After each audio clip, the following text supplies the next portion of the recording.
This meeting is now being recorded.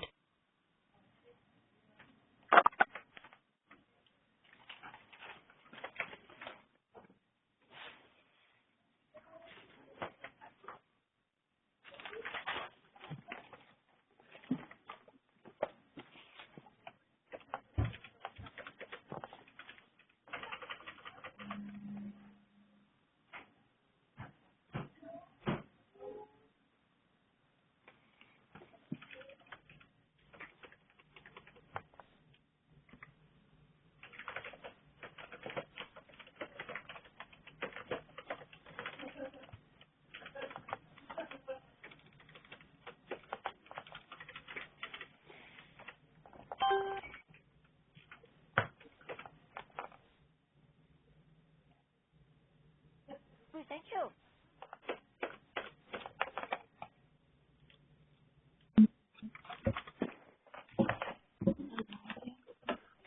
Yes.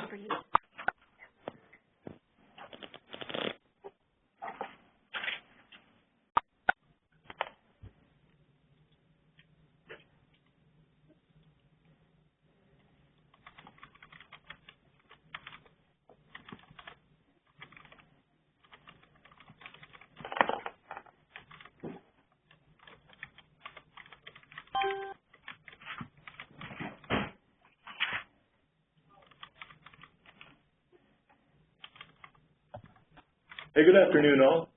Just a reminder on how we report attendance for the eCaST users group. It's part of your progress report. We no longer do a roll call, so just a reminder there. So if you are attending, please report yourself as such in your next progress report, correct? Yes. Excellent. So in the room we have myself, Nick Roth. We also have Marina Mulder. And I'm Emily Kinsel. I'm the section manager for WWC. And Angie Fellers will be the nurse consultant. All right, so that's our group today for the eCaST users group. The agenda is on the screen sharing. Just a reminder, folks, if you need to have a chat within your own office, if you hit *6 on your own phone, that'll mute you. So today we're going to talk about these, well, really 5 topics and a couple of reminders and or scheduling things. The first one that we're going to talk about is the B1C1 data entry requirements. And I'm going to hand off the mic to Marina. I'll talk about it. Okay, so when it comes to B1C1 data requirements, there were a few questions, and sometime in the last couple of months when during site visits there was a little bit of a misunderstanding on this. Whenever there's education and without the CDE or the pelvic exam, you need to document it somewhere in your own, whether it's EHR or any other medical record or any other documents that you have aside from eCaST that you could prove to us that you provided education to that patient. So it's just as basic as this. Ian, did you have anything else? I don't know if I have anything else. So there's a breast and cervical health education box in eCaST that you check that. But then also you want to make sure that somewhere in your EHR, whether that is on your PE form or anywhere, review of systems in your education section in the EHR, that you have that the breast education and the cervical education were completed. I'm just saying this has come up a couple times on site visits because part of the site visit is a data chart audit where Chris or Ivy or Nicole and sometimes Angie go in and look at your charts and compare it to what we did in eCaST. And if it's not checked, if they see it checked in eCaST and can't find it in the chart and can't get documentation from you, then it feels like we paid for something you didn't do. So they need that, and if we can't find the documentation or you're not able to supply it after the fact, we obviously give you a chance to. We are not good at knowing where everything is in every medical record, but sometimes we do have to take back funds from chart audits if we find that, in fact, you don't have documentation that matches eCaST and that you don't have documentation for something we paid for. And remember that this education can be done in verbal or written form, and so as long as the handout that you're using, if it's in a handout form or written form, has all of the requirements for the health education, you're good to go. It also does not have to be done by a provider, so by a clinical staff, as long as it, but just make sure it's someone who knows how to explain the education if someone has a question. And just to chime in on where this lives in eCaST, this would be in the medical history piece of the patient accordion. Also, when you're entering a new client, it's on that first page when you are adding a new screening. It lives within the medical history with all these other questions. So if you wanted to do the education box, you'd simply check here. If you have not done it, you would leave that unchecked. Anybody have any questions about the B1 documentation at all? I do. This is Oshana at Peak Vista. Hello, Oshana. Hi, Shannon. Hi. So I just wanted to clarify. So it could be listed anywhere, like in the summary as the reason why they're there. For instance, I can put that patient was educated on breast and cervical things, or. Yeah, it can be charted anywhere. When it comes up, it's like what Emily said. It comes up on audit. So as long as you can show us where it is in the EHR and explain what it is that you're giving or what it is that you're saying verbally, then you're good to go. Okay. So it's great to have your agency staff all on the same page, so you know exactly where it is when it comes time for audit. But and some agencies will have a checkbox. So it'll be on their physical exam form or in their PE template on the EHR, and it's just a box that says cervical health education provided or breast health education provided, and that's fine.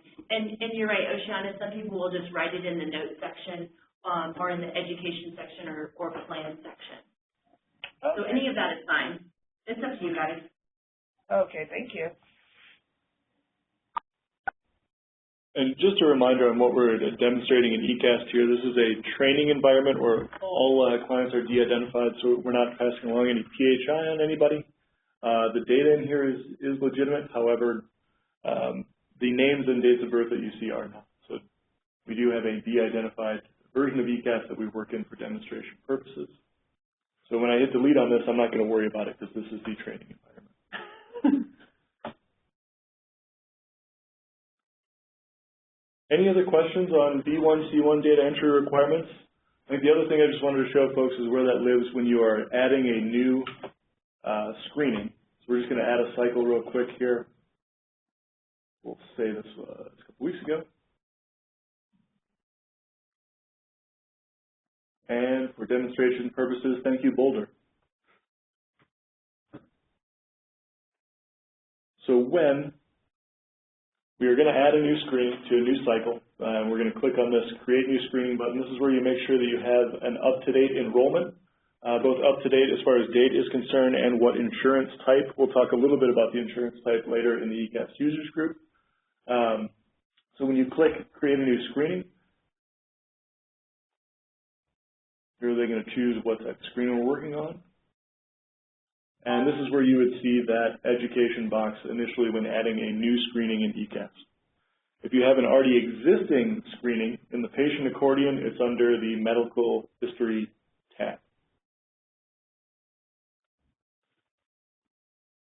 I think that covers the B1, C1 addition or agenda item. We're going to move on to referring in for diagnostics, just a little clarification review on when this is appropriate to use. A little different from how I think it's regularly used in the field. I'm going to hand it over to Marina. Okay, so I'm going to be, again, just to show a quick thing in the training environment again, and I will demonstrate it in the breast level. So again, this is the medical history type. So once the patient is enrolled initially into WWC in its initial prior or routine normal screening, and the patient comes in for CDE, so the mammogram should be entered as the screening mammogram. So for instance, it doesn't matter whether the previous mammogram is unknown, any of this can be, but the current mammogram reason, if it's a routine, if it's any of this, aside from patient referred in for diagnostic, you have to enter it. For instance, there's a routine screening mammogram. then previous mammogram. Let's do this. The patient comes in for the routine screening, and then under the screening procedures,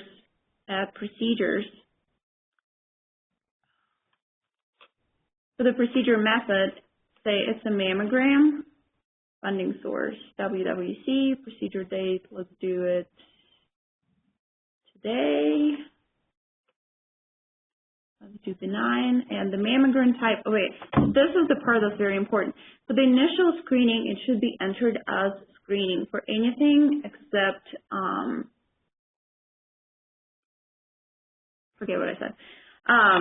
So for the initial, when the patient just comes in, it should be entered as a screening mammogram, whether it's a routine or whether it's the patient's coming back or just the initial patient. However, if the patient is referred for diagnostic evaluation, means the initial mammogram or CBE was received elsewhere and was not paid with WWC funds, and the patient is referred to your clinic, then you enter mam referral date, let's just say it's today. Then once you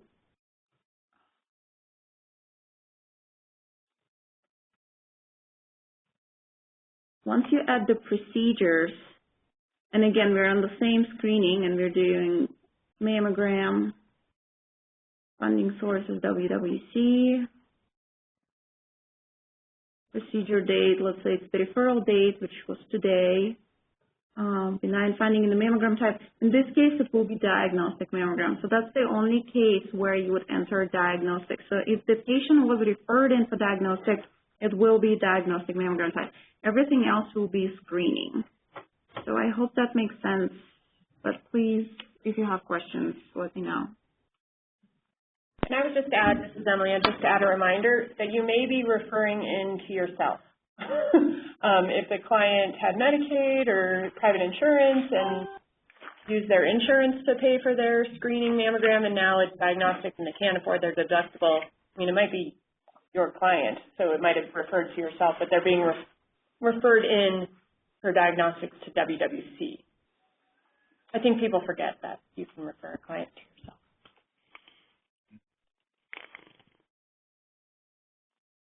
Are there any questions? Number *6 to unmute. I have a question. Yeah. So when you put on there unknown, when it says, less than 2 years, or when you put unknown and you try to close it out, it doesn't let you. Like if you don't know the date of the original mammogram, I've tried that before and it always comes back as an error. When I've done it.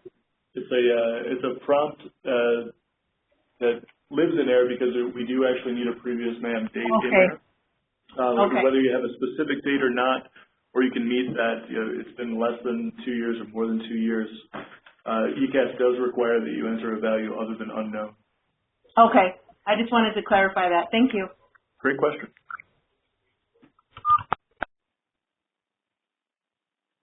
Any other questions on the diagnostic referral piece or just eCaST in general?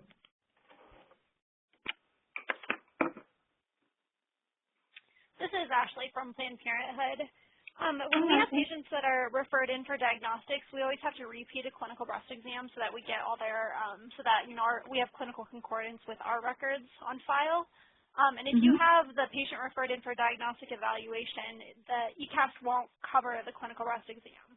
It tells you that the clinical breast exam is not covered because you can't do any repeat screenings when they've been referred in for diagnostics. But that's our policy, and I feel like we should still get reimbursed for providing that service. So in that case, Ashley, this is Angie. What you would do is just, that would be a normal WWC client. She wouldn't be referred in for diagnostics. You would go ahead and enter the CBE, and then her initial mammogram would be a diagnostic mammogram. But I'm talking about if she's already had had like a diagnostic mammogram, and then it came back abnormal, and so now she's trying to look for funding sources for additional diagnostics, and so then she's already had like a mammogram done, and then she's coming to us to enroll into WWC so she can get her ultrasound and her biopsy and all of those things. So what you would do is you would enter a CPE on, this is Kristen, this is the enrollment. I'm going to make up dates here. Let's say that on January 1 is when her diagnostic mammogram performed elsewhere had occurred. She presents at your clinic and you perform a CBE on January 15th, and then get her scheduled for an ultrasound 5 days later, and 10 days later, biopsy. So in that case, you would enter the January 1st diagnostic mammogram as the initial mammogram in eCaST. You would list it as other funded. So let's say she self-paid for that. You would then enter the CBE as January 15th. So you see both the CBE and that diagnostic mammogram that was other funded. CBE would be Women's Wellness Connection funded in the screening section in eCaST. The reason for the mammogram, let me see what the options are, would probably be abnormal, I'm not even sure, or routine, depending on why she initially got that. Diagnostic mammogram wouldn't be routine, it'd probably be abnormal or new symptoms. Whatever the reason was that she came in for that diagnostic mammogram to begin with, to her other site. And then you would indicate, you would enter that WWC funded ultrasound and WWC funded biopsy in the diagnostic section.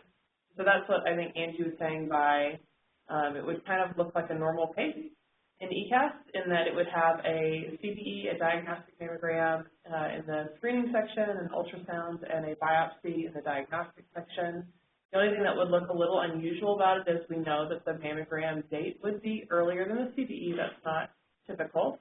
And then we know that the mammogram would not have WWC funding source, but the CBE, the ultrasound, and the biopsy would. And so you would get a full D4 payment for that case. And for the cycle date, you'd want the cycle date to be the date that you actually enrolled her in WWC and performed the clinical breast exam. Yes. Right? Okay. Yes, it would be the day of the clinical breast exam. Great, thank you. It's a really good example, Ashley. Thank you for that.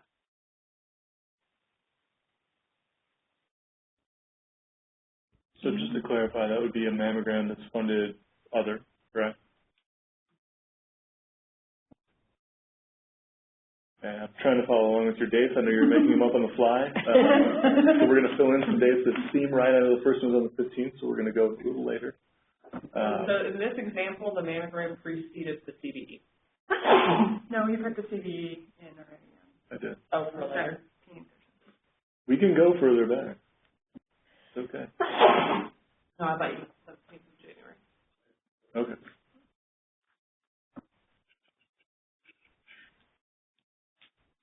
And it would This be, is where you indicate diagnosis. Yep.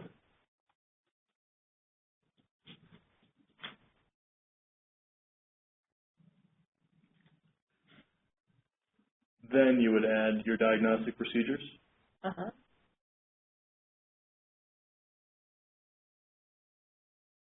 Do a breast ultrasound. Sounds good. WWC is your source. This date and time, of course, will be later than the other two. Correct.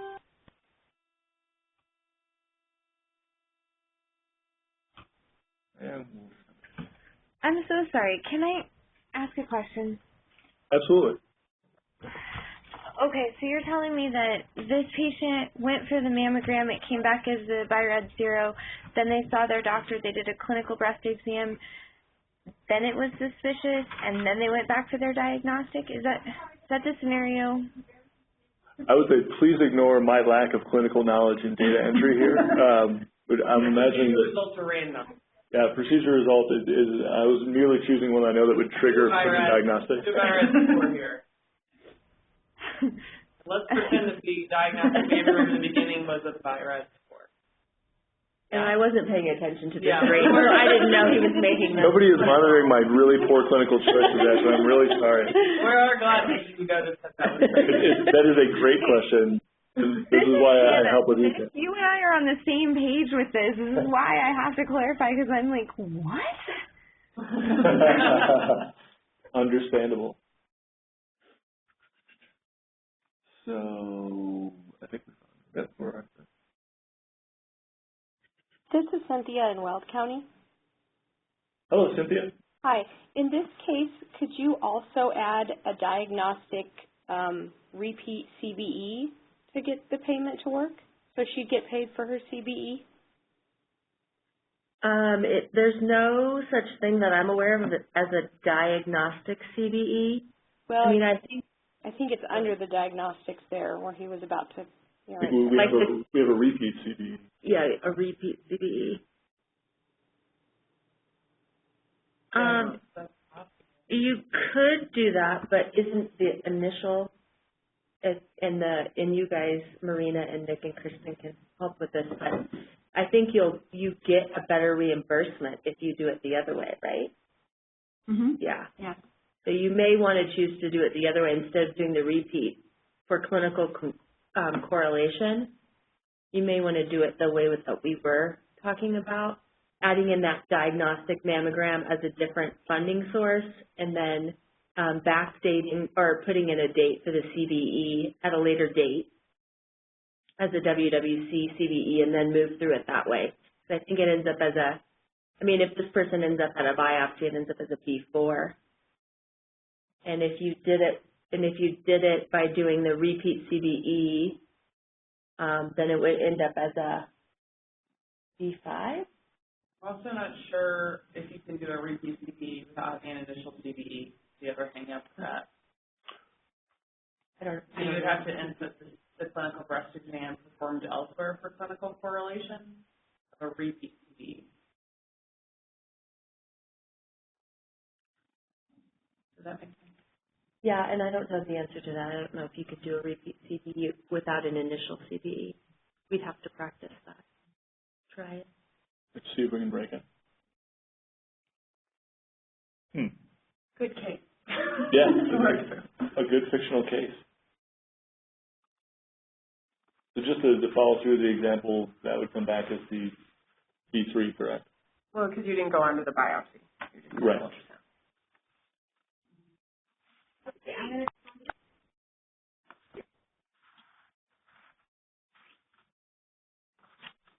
Does anybody have any follow-up questions about that example that went a couple of different ways very quickly?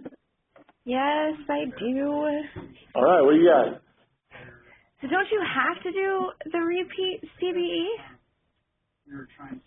If, let's say you said it was suspicious, had a mammogram, then aren't you required to do the follow-up CBE? I mean, if your CBE was suspicious and your mammogram and your ultrasound you're not worried about, then yes, you come back in. But the original question was that the patient didn't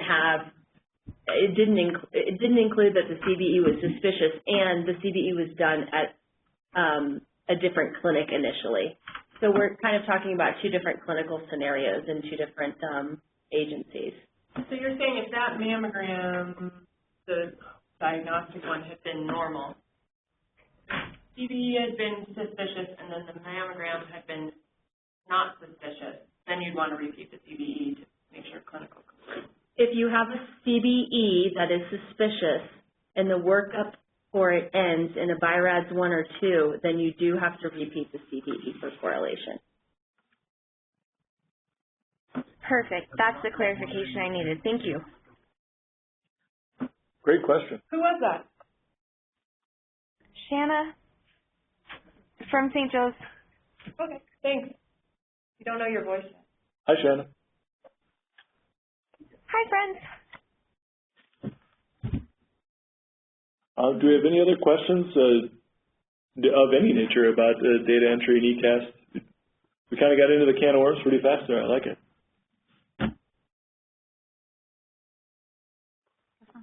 All right. Hey, Nick, this is Laura from Salute. Hey, Laura, how are you?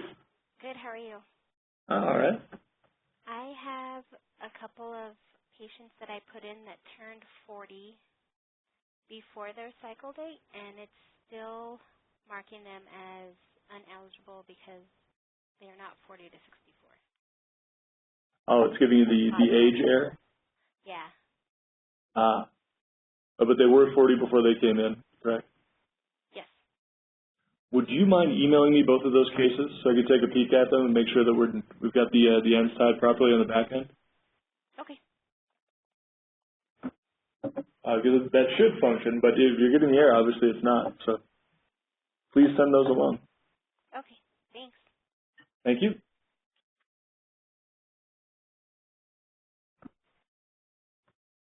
Any other questions? Oh, we're on your agenda. We do. All right. I think one of the next things we were going to demonstrate and just generally talk about was transitioning from clinical services to CCGP and vice versa. This is geared toward agencies that have both clinical services and CCGP contracts. We can also talk a little bit about if you just have clinical services and the client ends up with, say, retroactive Medicaid coverage to show you what that looks like as well.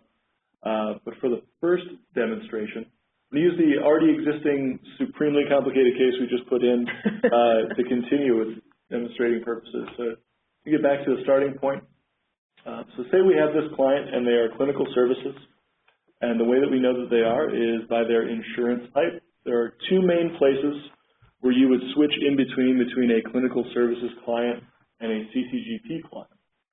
Now, for this individual, no private insurance or Medicaid indicates that they are a clinical services client. So in order to switch to someone who is, say, gone to having insurance or having Medicaid, and please correct me if I'm wrong in this program staff, if they have already signed and done an enrollment, we need to enter a new enrollment for this individual in order to switch them insurance type-wise? Or can we simply switch the insurance in the enrollment as is? I believe the answer is you can update the insurance. Excellent. So in order to switch from one to the other, you can go into their enrollment, already existing enrollment for which they were a WWC client, and change their type of insurance. So let's say the individual ended up with private insurance. Now recall that this case was paying out at a B3 in the clinical services level. So we'll hit save. Now you'll notice it immediately goes into error, saying that procedures must meet coverage rules, and this is going to give us an indication that the funding source also needs to be changed when switching a client from clinical services to CCGP. Notice it pops on all procedures. So if you click on the error flag, it'll tell you exactly that the funding source is invalid. Clicking on the error will take you into the procedure to edit, and this is where we would change that funding source to match what we have switched the insurance to. In this instance, we would go with insurance. So I'm going to flip all three of these, and then when we hit save, it should magically pay us out as a CCGP client as opposed to clinical services. Why do we put so many in?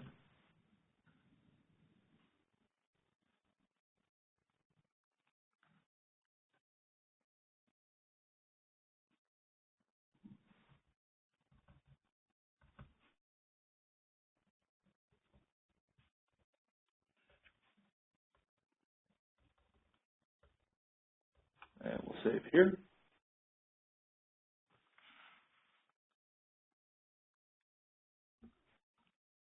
And when we save the record, there we have it. It's changed to a B9. So that's essentially how you switch from clinical services to CCGP. If you wanted to switch it back, you would go into that insurance, or say you needed to switch it from CCGP to clinical services. You would change this to having no private insurance or Medicaid. Hi, this is Sam from Denver Health. Hi. We just have a little question about that.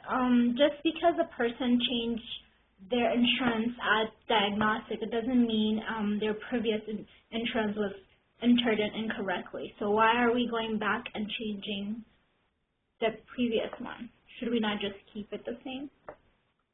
That's a great question. I think you would change it at the point in which their insurance status changed. So a reminder that eCaST, I believe, and Kristen and eCaST It's not good. Doesn't like it. You can't switch midstream from clinical services to care coordination and vice versa. Really, that's what you'd probably be doing, is switching from clinical services to care coordination. Just because eCaST is programmed with, okay, they start this way and they go all the way one way down one path, or they go all the way down the other path, and it doesn't like those paths to, don't intersect or anything. So if you have to decide for a cycle, is the client going to be clinical services or is the client going to be care coordination? And you might be going back and saying, I think more likely you're going to get paid better for clinical services. So I think the most likely thing you would happen is you had them like this as care coordination, but then it turned out that their diagnostics weren't covered by their insurance, and you want to refer them in for clinical services. So then you would go back, and I don't ever did an eCaST, I don't know what you actually do to fix that, but that would be, I think, a more common situation, is you're like, I thought they had private insurance, so I was care coordinating them, but oops, they had a high deductible, they weren't going to go get that ultrasound or whatever, so I changed, and they're actually clinical services. So let's demo that. So can you go back out to the enrollment? Mm-hmm. So Emily and Kristen, this is Ashley with Denver Health. So we actually have been able to figure out a way to make eCaST accept that, and I think our staff has been able to do that by going with that first option you guys talked about starting a whole new enrollment information, with a new enrollment date. So you have one where it indicates that the client had WWC clinical services and no insurance, and one that indicates the client had insurance on a separate enrollment date. Correct. I think maybe what our staff has figured out they can do to trick eCaST is then after they've entered the diagnostic with the Medicaid as the payer, then they're able to go back in to the enrollment and switch the mark back to the clinical services one. It's I'm not explaining it very well, but I do know that from our staff's experience, they have been able to have the patient start out as clinical services, eCaST that screening as clinical services, and then go back out and have eCaST cover the diagnostic, well, not cover the diagnostic, but give us our CCGP piece. Oh. You have to show me that. I know that for one screening you can't get reimbursed for both clinical services and care coordination, and I'd have to see how you were splitting up the case to see whether or not you should be breaking the case at that point if you're putting it on two separate screenings. I'm so sorry. I think I misspoke. It's hard for me if I'm not doing an exact example. Right.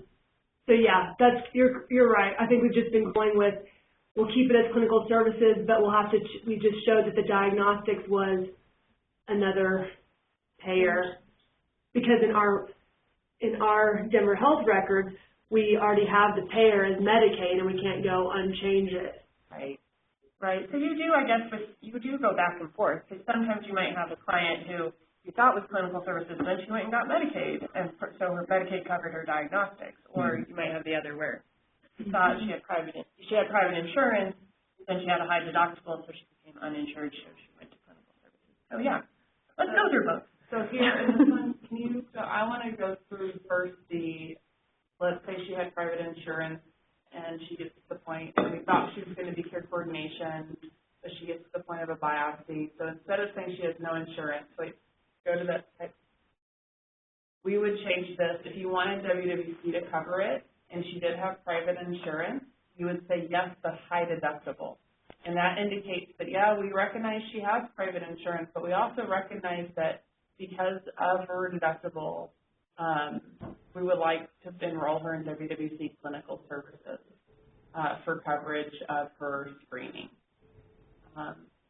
So putting yes, the high deductible, or yes, that does not cover screenings, for example, that's going to allow you to indicate over here for each of the procedures that WWC is the funding source, and it's not going to balk at you and think, oh, why isn't this person in CCGP if she has happy private insurance, because she has unhappy private insurance.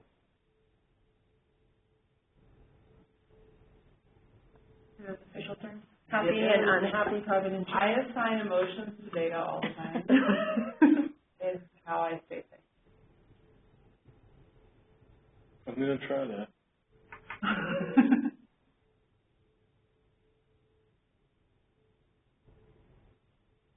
So I can't remember who asked that particular question initially, but does this help explain why you might have insurance and be in clinical services? I think the other question was, what do you do when you have somebody who changes midstream? And Emily's guidance is correct that you have to choose. The client, unfortunately, even if you change his midstream, has to wind up in one world or the other for the complete case.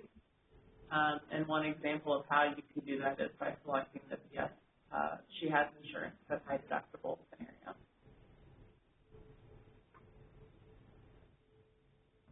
So you were saying at the point in which we got to, we needed a biopsy on a case such as this, but it was funded by someone else, that you could add it, but also add it as being funded by, say, Medicaid or somebody else.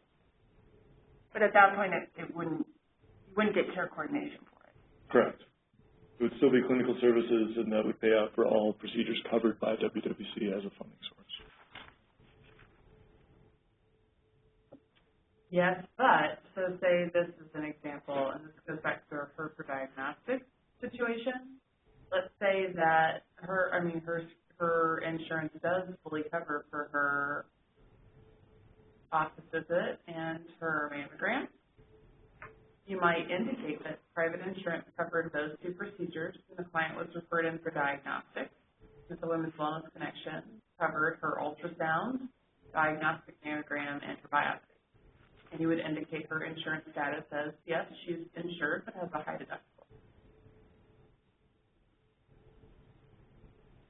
So what I'm hearing is that's pretty much the exact same as just referring it for diagnostics. Exactly. You circle right back to refer to diagnostics. You don't put in this, most people wouldn't put in the CVE and the screening mammogram if you're choosing referred in for diagnostic in the drop-down. So they can be referred into diagnostics from CCGP, essentially. It's really from their own private insurance, right? So they were using their private insurance to cover their screenings, and at the point where they needed diagnostic workup, we know that's the point at which oftentimes someone's insurance is not enough or sufficient, and they would choose to or not be able to have that diagnostic workup if it wasn't for WBC clinical services. So that's the unhappy insurance example. That is the unhappy insurance scenario. Need smiley faces. This is an eCaST. I think those are really complicated, and I would just, if you get confused, call. We can walk through it on your specific cases, because it's even more complicated when you're making up cases. Very true. Does anybody have any questions about funding sources or switching insurance types? I think that the one other example we were going to do was if you have a clinical services individual and they've been all the way through either just screenings or diagnostics, and then you realize that they have been given Medicaid and it's retroactive, then what we would ask is that you change all those funding sources for those procedures. Now, this is if you are just a clinical services contractor, then you would change all these funding sources to whichever type it ended up, say Medicaid, and then that would allow eCaST to pull that funding back that was already put out as clinical services.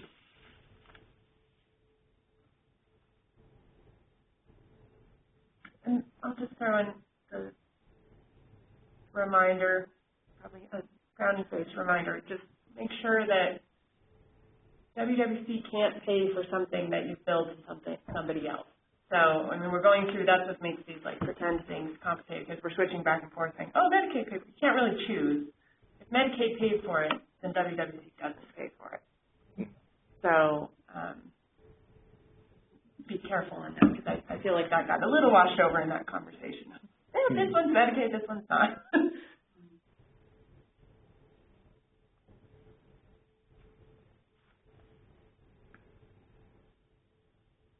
All right.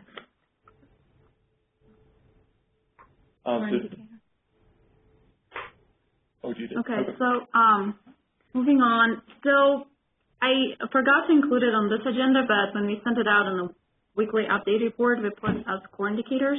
A lot of you put on progress reports, but some of you were confused about, particularly about the cervical and the mammograms and how it's being calculated.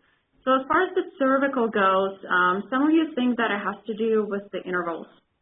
So how CDC does it is that it counts all PAPs that when a patient comes into the clinic, there has to be it has to be their first PAP within the first 5 years. So that means they've never received a PAP before, and they're receiving it within the first time within your agency.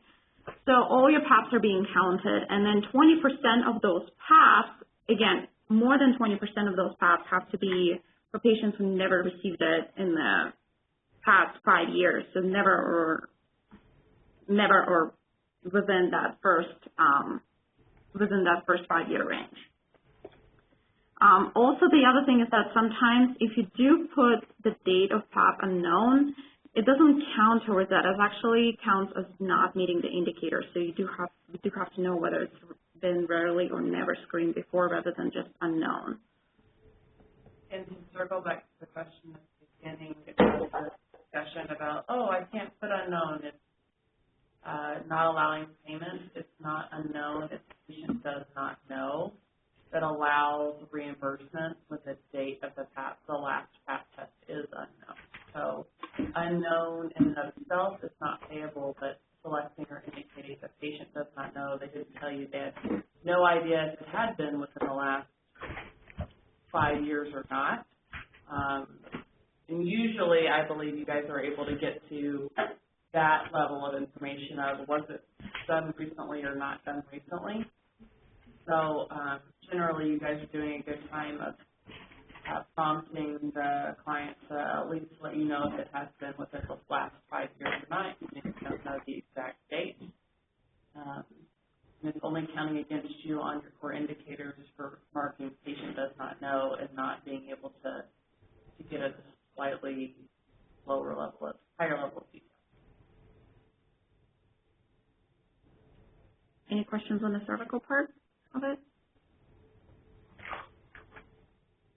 So again, and CDC counts the number of women, in this case, receiving the PAP screening, okay?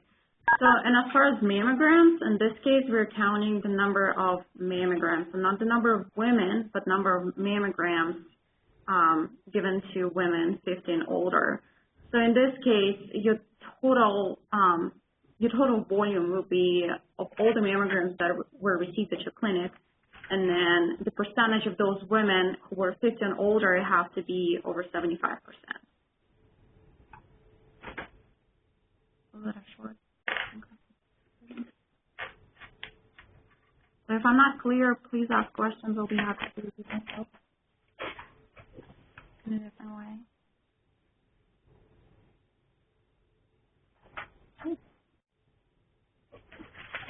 I think I just demonstrated how to run a dysfunctional core indicator report because the data we have in training is not up to date in 2016, so forgive me for using incorrect date parameters to produce a blank page. You could do like okay.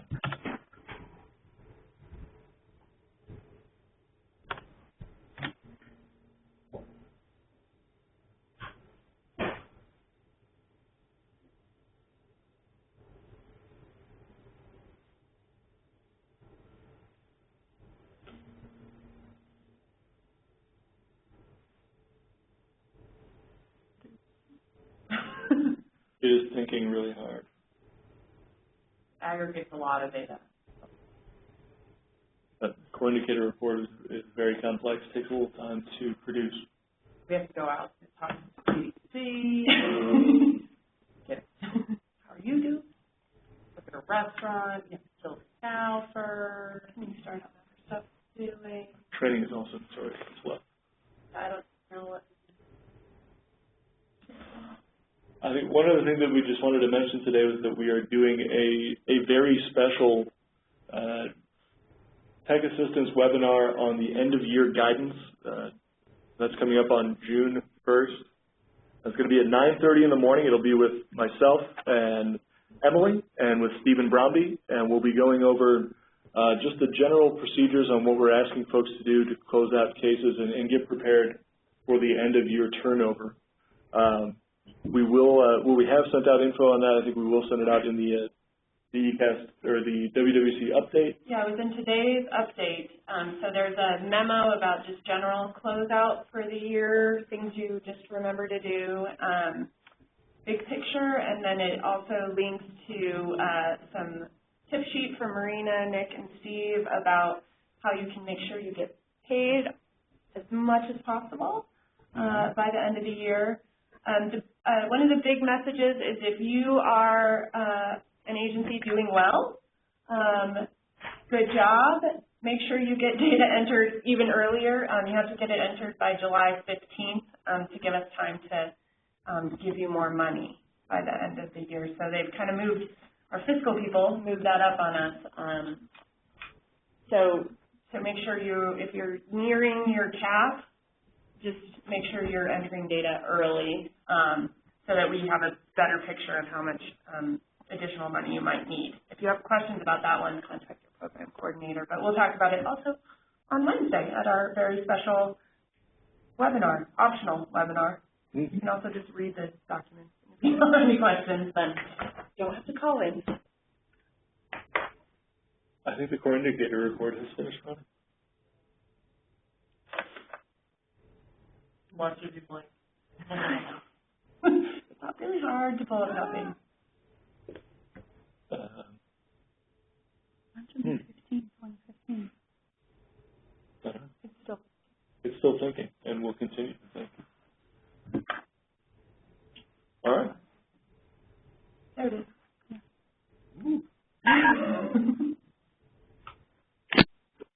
Hey. Barely enough data. Just enough to demonstrate it after the Can you zoom it? Sorry. So the ones that I covered are the screening indicators. The very first one, rarely or never screen at initial PAP test. Again, the agency population is the total number of women who received PAP, and the agency count is how many of those rarely or never received. How many of those women were women who walked into WWC and never received a PAP test before. And then the second one I covered is the screening mammograms provided to women over 50 years of age. So again, the agency population would be the total number of mammograms received with a new agency. And the agency count, in this case 22, would be how many of those mammograms were provided to women who are 50 or older.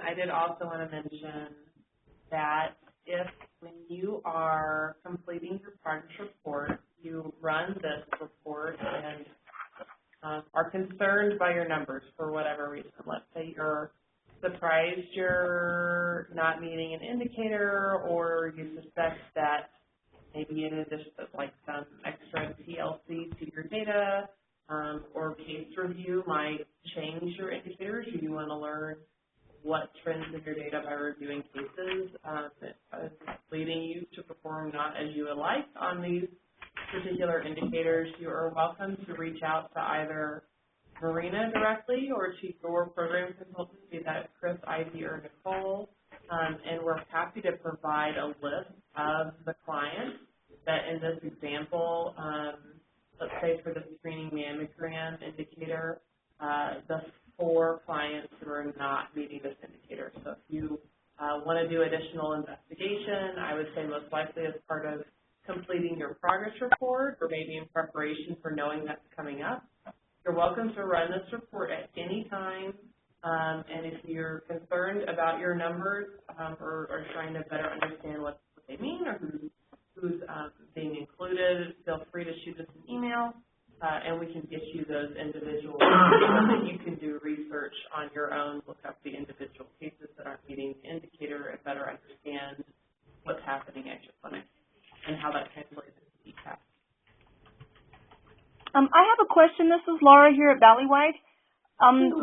We kind kind of got dinged on that on our last progress report due to the fact that we were referring or utilizing the targeted screenings for the mammograms for the ladies that were 40 to 49, as long as the provider met the criteria and documented in the medical record. So I'm kind of shying away from having them do that because it's reflecting poorly on our reports.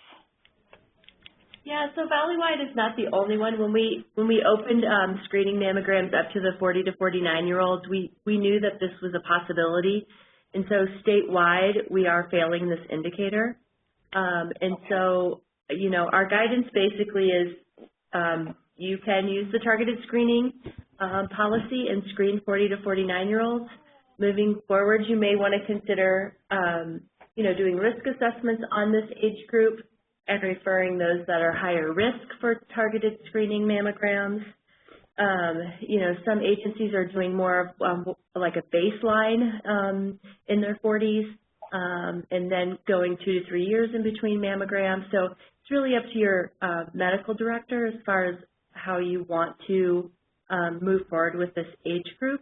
But it is important at this point that we figure out how to meet this indicator. Okay. Yeah, it is the indicator from the CDC. It's not WWC's indicator. It's not a state indicator. It's actually, yeah, a federal indicator. So from the CDC.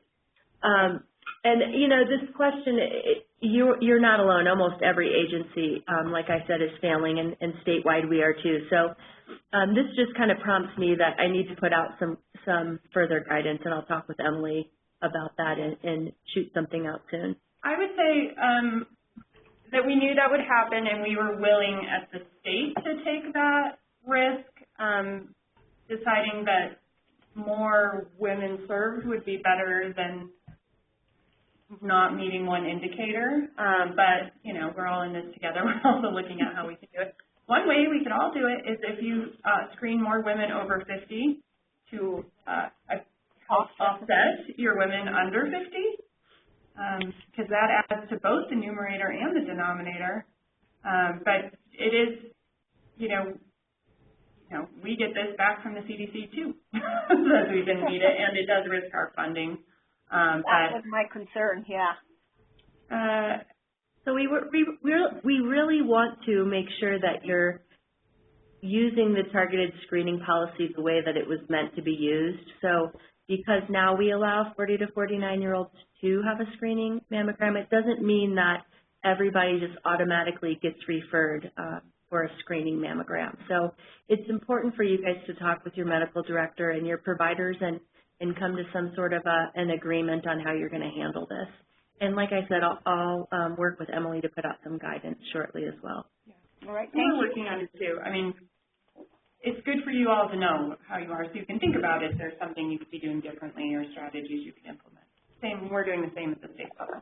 What we really would like is for all the national organizations to get in line with each other like the cervical organizations have and come out with one set of guidelines. But, you know, I also just want to validate, like, we know that this is difficult. We know that there are like 6 different guidelines. ACS starts at 45, USPSTF starts at 50. I mean, they're kind of all over the place, and we know it's difficult. And part of the reason why I haven't really put out guidance is because I'm really just hoping that soon something's going to come out and tell us how to handle it moving forward. So bear with us, and like I said, just see if you can meet with your providers and come up with a solution, and we'll do the same on our end. Well, then, thank you. Yeah.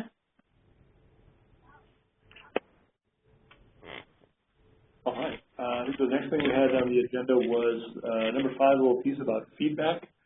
We're going to send out a little survey to folks in regard to your thoughts on the eCaST users group, the tech assistance webinar, just to get an idea of how you feel these meetings function, how helpful they are, and or suggestions for moving forward. So just a heads up that that will be landing in some of your inboxes sometime soon. Number 6 is just a reminder that this recording and other quick references are available at the link provided here. We also have a full set of training at the link listed below on the second dot. And I think the only other thing we had is the next eCaST users group is going to be July 27th, and that we meet every fourth Wednesday on odd months. Does anybody have any questions about anything in eCaST at all? We've got a few minutes. I know we need to wrap up at 3:30. We want to be respectful of everybody's time. If you have a question, please let us know.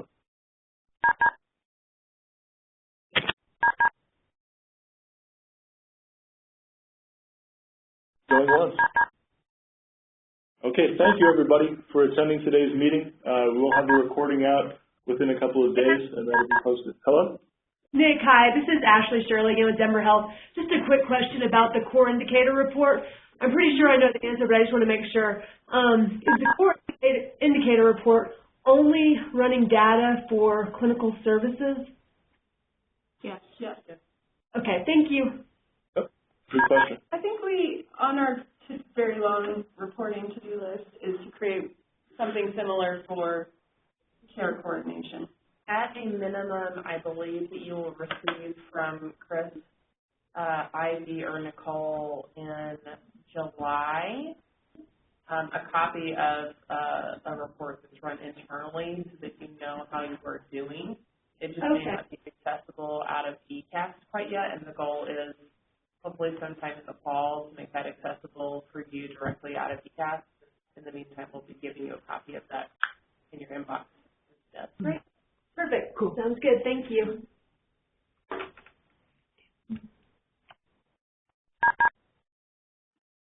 Any other questions at all?